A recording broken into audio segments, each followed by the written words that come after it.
Hello, എല്ലാവർക്കും സുഖമായിരിക്കുന്ന മോളിയമ്മ. ചോറ് റെഡിയായി. രസം, നല്ല അയിലക്കറി. ഇപ്പോൾ കാനഡയാണെന്ന് ഓർക്കണം. അതാണ് പ്രത്യേകിച്ച് കാണിക്കുന്നത്. പിന്നെ വെജിറ്റബിള് ബോയിൽഡ് ചെയ്തതാണ്. വേവിച്ച് വെറുതെ ആവി കയറ്റി എടുത്താൽ അതൊക്കെ നല്ലതാണ്. നമുക്ക് കുറച്ചേ എടുക്കണുള്ളൂ. അപ്പം മോളിയമ്മ ചോറുണ്ടിട്ട്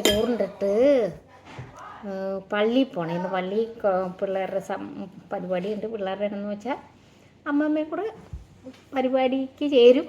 കസേര കളിക്കുക എന്നാക്കളൊക്കെ കാണും.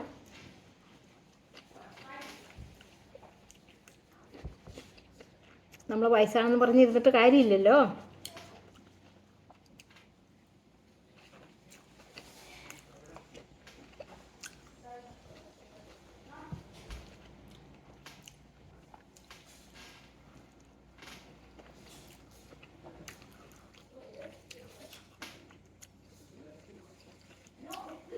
നമ്മൾ ചെറിയ ഉള്ളി വഴറ്റിയിട്ട് പച്ചമുളകും വേപ്പിലൊക്കെ കൂടെ വഴറ്റിയതിന് ശേഷം ഒരു 2 സ്പൂൺ മുളക് പൊടി ഇട്ട് വഴറ്റി, അതിനകത്ത് തക്കാളിയും കൂടെ ഇട്ട് വഴറ്റി, അതിന് ശേഷം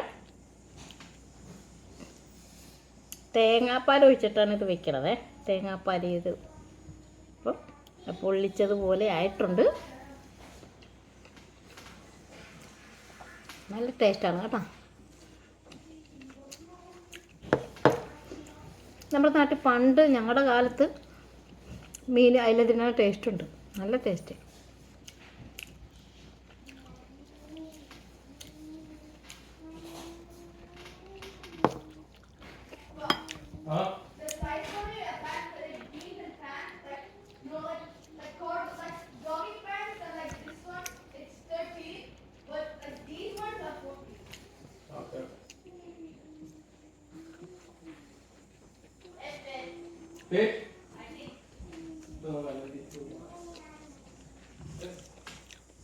അപ്പം അടുത്ത വീഡിയോ ആയിട്ട് വീണ്ടും കാണുന്നവരെ ബൈ ബൈ. സബ്സ്ക്രൈബ് ചെയ്യാൻ ഷെയർ ചെയ്യാനൊന്നും മറക്കരുത്.